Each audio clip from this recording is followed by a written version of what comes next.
Visual cortical neurons can also be characterized by whether one eye or the other drives the activity to a greater or lesser degree. This is called ocular dominance. Now let's return to the organization of the visual pathways for just a moment to explain where this property arises.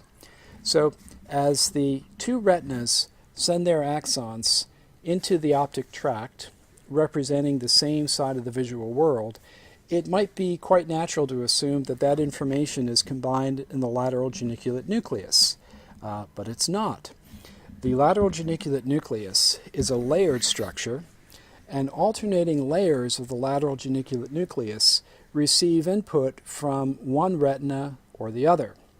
Actually, there are two inner layers that are a bit different from the four outer layers, and the two inner layers are divided into these two components where one layer, layer 1, receives input from the contralateral eye, layer 2 from the ipsilateral eye, and then the four outer layers are divided with layers 4 and 6 receiving input from the contralateral eye, and layers 3 and 5 receiving input from the ipsilateral eye. So the point is that even within the thalamus, the information from the two eyes, while it's representing the same half of the visual world, it's still monocular at the single cell level. In fact, as the lateral geniculate nucleus projects to the visual cortex, the information remains monocular, which is to say that these monocular layers of the lateral geniculate nucleus project in an interdigitated fashion to nearby regions in the visual cortex, as if my fingers are representing the inputs driven by either the left eye or the right eye.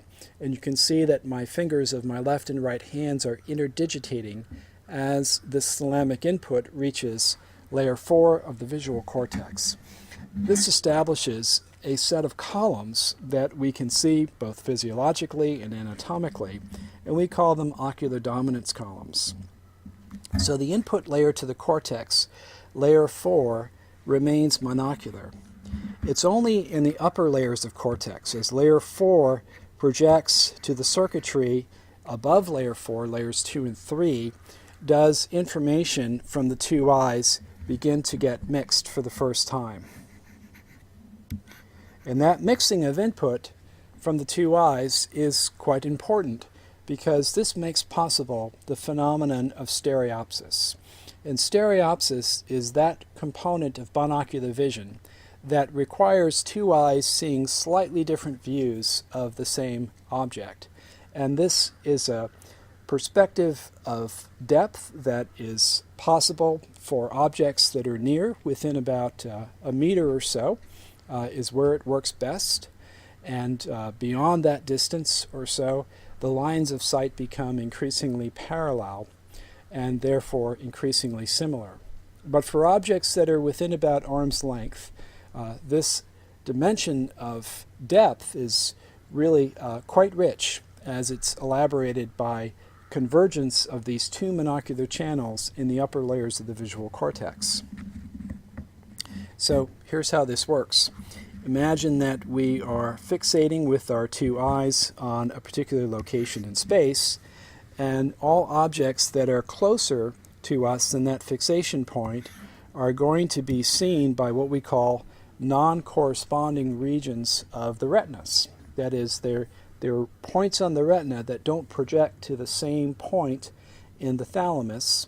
So these slightly offset regions of the retina project their axons centrally, and the slight disparity in inputs that are arising onto the same cells in the upper layers of the visual cortex from these two disparate locations of the retinas give rise to signals that allow us to appreciate the fact that an object at location A is near in depth relative to the fixation point. A similar phenomenon would occur for background objects, where we might have a stimulation of non-corresponding points, but now on the opposite side of the fixation point. So locations indicated by this letter A would give rise to near disparities, and locations at a distance, indicated by letter C, would give rise to far disparities. Of course, there are other cues about depth other than stereopsis. We can convince ourselves easily of this fact. All one has to do is cover an eye, and the world does not all of a sudden seem to collapse from 3D to 2D.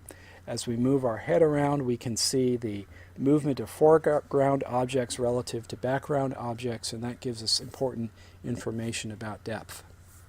But nevertheless, stereopsis can be a quite valuable tool as we navigate the world around us, and especially as we interact with objects within arm's length. One can demonstrate for yourself stereopsis by getting two pencils and holding them out at arm's length and then bringing them together. And you can see how well you can get those tips to touch. So I'm not so bad at this. But if you close one eye and make stereopsis go away, we'll see if this presents any further challenge. So I'm going to close my left eye and now try the same touching of the pencil tips. Whoa, I'm not so good anymore. Okay, that's a little better. Let's try the right eye now. So I'm going to close my right eye. So let's try now closing my right eye and seeing how well I do with my left. And I seem to be worse when I try to use my left eye. Okay, so the increased performance of using your two eyes together is not so difficult to demonstrate. So next we come to the topic of parallel pathways. So we've been talking about parallel pathways in different contexts, first in the somatic sensory system, now in the visual system. So it should be no surprise to you to discover that there are parallel pathways, even arising from the very same retina, as visual information is processed and then projected back into the brain. If one were to look at the ganglion cells that are present in the retina, we find actually a rather rich assortment of ganglion cells.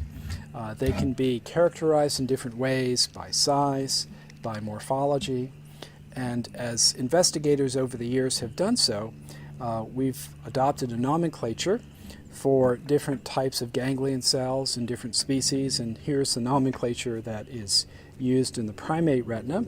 There are small cells that we call P ganglion cells, much larger cells that we call M ganglion cells, and then an intermediate type of cell that's called the K ganglion cell. And the different morphologies that we see here are associated with the different physiological properties. More so, these different types of cells give rise to axonal projections that terminate in different parts of the lateral geniculate nucleus. There are projections from those small P cells that terminate among the small-celled layers of the lateral geniculate nucleus. These are called the parvocellular layers. Parvo means small, and we've illustrated them here in green. These are layers 3 through 6. Meanwhile, the larger M-type ganglion cells terminate in the first two layers of the lateral geniculate nucleus, illustrated here in blue, layers 1 and 2. So, conveniently, the M cells project to the magnocellular layers, and the P cells project to the parvocellular layers. Now, the K cells project to a zone in between the layers. So there's a region between each of these layers that we call the coniocellular layers. It's a region where there's a band of white matter or lamina of white matter between these cell-dense layers that have the numbers. So the K cells terminate in those spaces. These different neurons in the lateral geniculate nucleus send distinct patterns of projection on up to the visual cortex. The parvocellular layers of the lateral geniculate nucleus synapse into the bottom part of layer 4, a zone in the primate that we call layer 4C beta.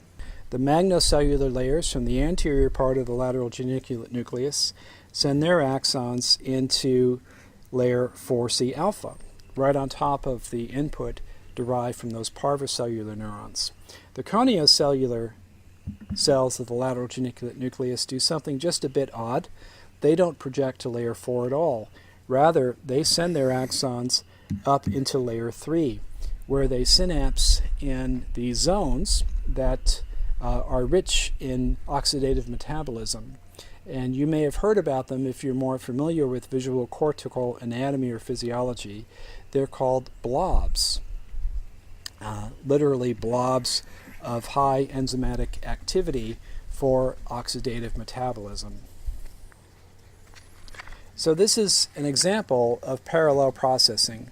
We have a small-celled pathway that's concerned especially with form and with color that runs through the parvocellular layers of the lateral geniculate nucleus and into the bottom of layer 4, 4C beta. There is a large-celled pathway that runs through the magnocellular layers of the lateral geniculate nucleus. It's not particularly concerned with high spatial detail or color, but rather it's concerned with broad patterns of motion. And this signal is terminating in layer 4C alpha, just above that parvocellular termination. And what about the coniocellular layers? Well, these are the more mysterious of the lateral geniculate nucleus layers. They've been not as well studied, but they do give rise to this very peculiar projection up into layer 3. And we think these coniocellular cells may have a particular role to play in color vision. But that remains an issue for ongoing investigation. Now you may be wondering what happens to these parallel pathways once we get beyond the primary visual cortex. Well, this remains a matter of active investigation. It was very attractive to assume that the parallel organization is highly conserved and rather quite rigid. I think we now know that that's probably not the case, that there is likely to be some mixing of information from one parallel pathway to another. Nevertheless, when we look beyond the primary visual cortex, it's possible to recognize two broad streams of processing that emanate out from the primary visual cortex through a set of areas that we call extrastriate visual cortex. So recall that stria of Gennari helps us to recognize a cortex that we call the striate visual cortex, area V1, and then beyond that we see these concentric zones of cortex, almost like concentric rings that surround our primary visual cortex. And it was attractive to call them areas V2, V3, V4, and so on, to emphasize our presumption that they represented progressively higher levels in some kind of visual hierarchy. Well, that too remains an object of ongoing investigation. Nevertheless, it is safe to conclude that beyond our primary visual cortex, there are rings of higher order visual areas.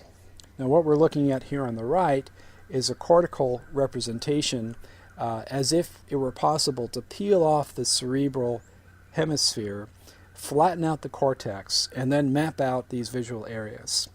Well, in order to make that hemisphere flat, we have to make a cut along the cortex and the calcarine sulcus so that we can relax this three-dimensional shape into a two-dimensional sheet. And that's what we're looking at here. Now I want to draw your attention to a particular location which is found out here in the inferior border region between the lateral temporal cortex and lateral occipital cortex. It's where we find a couple of visual areas that we call area MT, or sometimes we call it the MT plus region. And this is an area that was named for the corresponding location in the macaque brain where a middle temporal visual area was discovered that is enriched in motion-sensitive cells.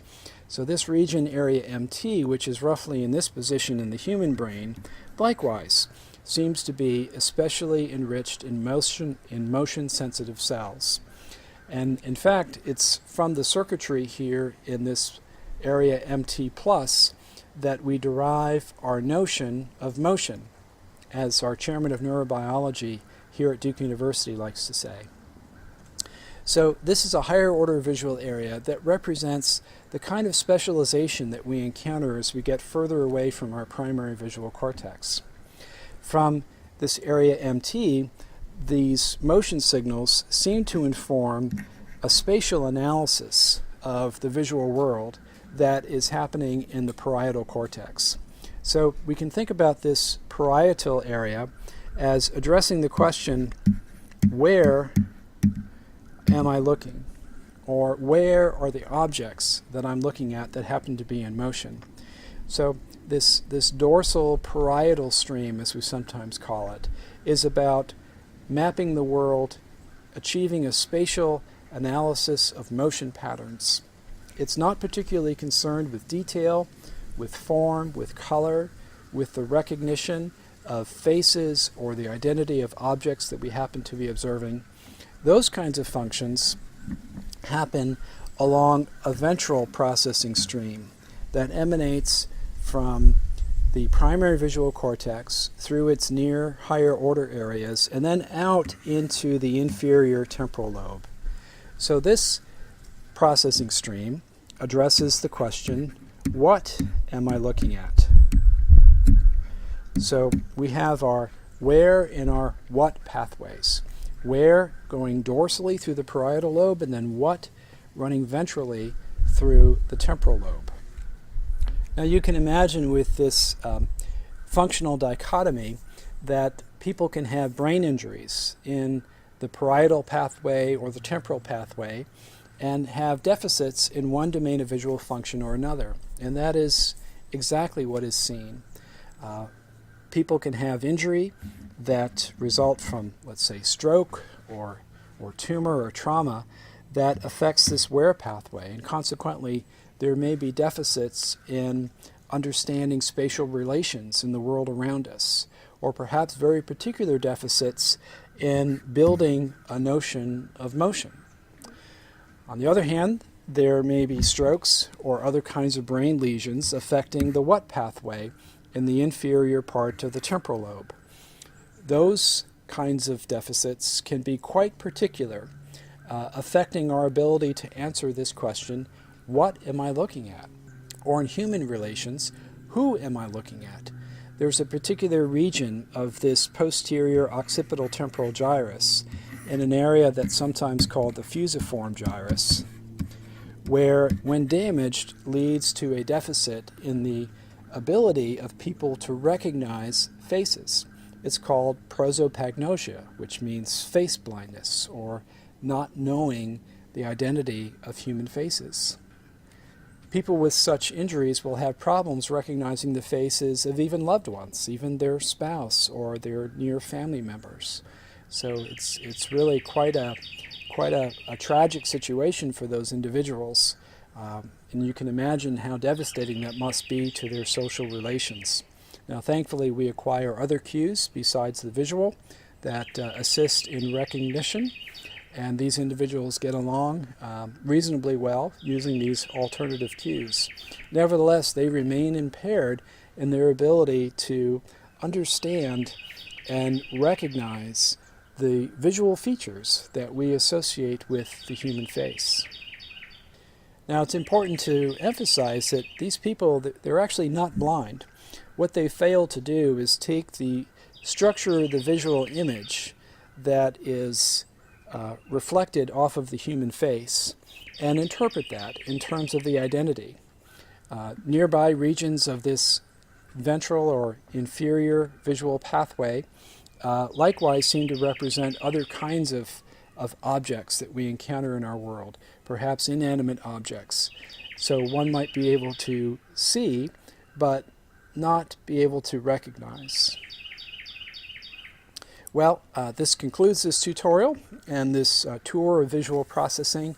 I wish we could spend more time on this topic. I think as you've picked up today, this is an issue that has been of concern in my own academic life, and I'd love to share with you more of my research. Perhaps I'll have a chance to do so when we move on a little deeper into the course. So I'll leave you here for now and look forward to speaking with you next time.